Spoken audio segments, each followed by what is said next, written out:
I think that one of the main legacies for Paula is her role in the closure of institutions.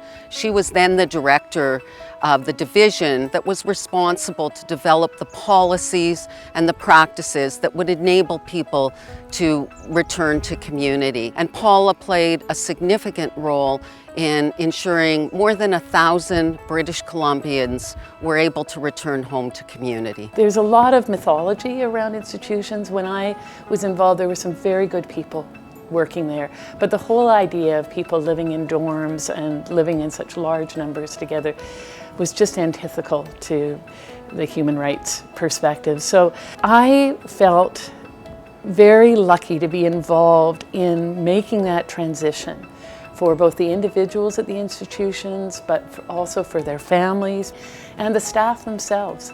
It was not an easy time, but I think we came through it with everybody feeling that they had a role and no one feeling that they were blamed for anything that had happened in the past. Paula Grant has been an amazing advocate for individuals with developmental disabilities and their families. She has basically translated the needs and wants of individuals with developmental disabilities and made it into reality and really helped to support these individuals as they move towards community inclusion. I would say that the work that I've done contributed to in developing the infrastructure and the legislation and the policy that support individuals with developmental disabilities.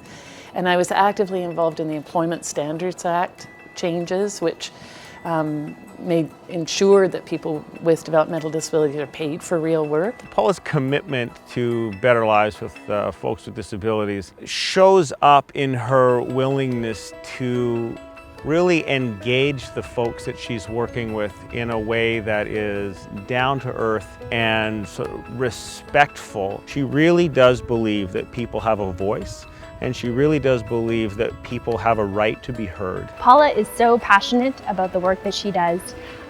She has spent 40 years of her career supporting individuals with developmental disabilities. She has a wealth of knowledge, a wealth of history, and experience in relation to the community inclusion movement. If you really begin to touch the history of this movement, you will find Paula everywhere. My personal legacy, I hope, would be my enthusiasm and my commitment and my enjoyment of the work that I do.